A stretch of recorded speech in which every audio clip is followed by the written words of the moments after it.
पश्चिम बंगाल में नई सरकार बनने के बाद अब बड़े फैसलों का दौर शुरू हो चुका है। मुख्यमंत्री शुवेंदु अधिकारी ने साफ संदेश दे दिया है कि अब राज्य में कानून सबसे ऊपर होगा। सड़क पर नमाज से लेकर बेवजह जाम, अवैध वसूली, महिलाओं की सुरक्षा और अपराधियों पर अब सख्त कार्रवाई होगी। आखिर क्या है सरकार के नए आदेश और क्यों इन फैसलों की पूरे देश में चर्चा हो रही है, आइए समझते हैं। पश्चिम बंगाल में नई भाजपा सरकार बनने के बाद प्रशासनिक स्तर पर बड़े बदलाव देखने को मिल रहे हैं।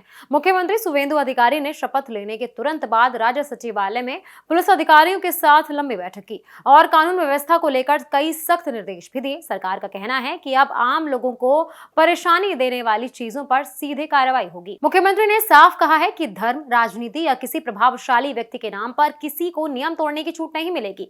सबसे ज्यादा चर्चा सड़कों पर नमाज और जाम को लेकर किए गए फैसलों की हो रही है। सरकार ने कहा है कि रोजमर्रा की नमाज या धार्मिक कार्यक्रमों के नाम पर सड़कें बंद नहीं की जाएंगी। केवल बड़े त्योहारों या खास मौकों पर प्रशासन की अनुमति से व्यवस्था बनाई जा सकेगी। इसके साथ ही मंदिर, मस्जिद, गुरुद्वारे और दूसरे धार्मिक स्थलों पर बजने वाले लाउडस्पीकरों को लेकर भी सरकार ने सख्त रुख अपनाया है। पुलिस को कहा गया है कि धार्मिक स्थलों की आवाज आसपास रहने वाले लोगों के लिए परेशानी नहीं बननी चाहिए। सरकार का साफ कहना है कि किसी की आस्था दूसरे लोगों की दिक्कत का कारण नहीं बननी चाहिए। दिलचस्प बात यह है कि कई धर्मगुरुओं ने भी इस फैसले का समर्थन किया है। उनका कहना है कि अगर कानून सभी पर बराबर लागू होगा तो इसमें कुछ गलत नहीं है। नई सरकार ने महिलाओं की सुरक्षा को भी सबसे बड़ी प्राथमिकता बनाया है। मुख्यमंत्री ने पुलिस अधिकारियों से कहा है कि महिलाओं के खिलाफ अपराध करने वालों के साथ किसी तरह की नरमी नहीं बरती जाएगी। चुनाव के बाद हुई हिंसा के दौरान महिलाओं के खिलाफ दर्ज मामलों की फिर से जांच के आदेश दिए गए हैं। 2021 और 2024 के चुनावों के बाद दर्ज रेप, छेड़छाड़ और हमले के मामलों को दोबारा खोला जाएगा। सरकार का कहना है कि अगर किसी भी पीड़ित को पहले न्याय नहीं मिला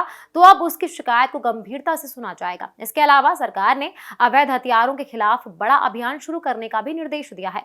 मुख्यमंत्री का कहना है कि राज्य में बढ़ते अपराध और हिंसा के पीछे अवैध हथियार बड़ी वजह है। सांप्रदायिक हिंसा फैलाने वालों पर भी अब सख्ती होगी। सरकार ने साफ कहा है कि दंगा भड़काने या माहौल खराब करने की कोशिश करने वालों पर गैर जमानती धाराओं में केस भी दर्ज किया जाएगा। बैठक में अवैध खनन, पशु तस्करी और कथित सिंडिकेट राज को खत्म करने पर भी जोर दिया गया। शुवेंदु अधिकारी ने साफ कर दिया है कि अवैध कोयला, बालू और पत्थर खनन पर पूरी तरह रोक लगनी चाहिए। इसके साथ ही सड़कों पर अवैध टोल वसूली करने वालों के खिलाफ तुरंत कार्रवाई करने के भी आदेश दिए गए हैं। मुख्यमंत्री ने ट्रैफिक व्यवस्था सुधारने और वीआईपी कल्चर को कम करने पर भी जोर दिया है। कुल मिलाकर नई सरकार ने साफ संकेत दे दिए हैं कि अब बंगाल में कानून और व्यवस्था को लेकर सख्त रवैया अपनाया जाएगा।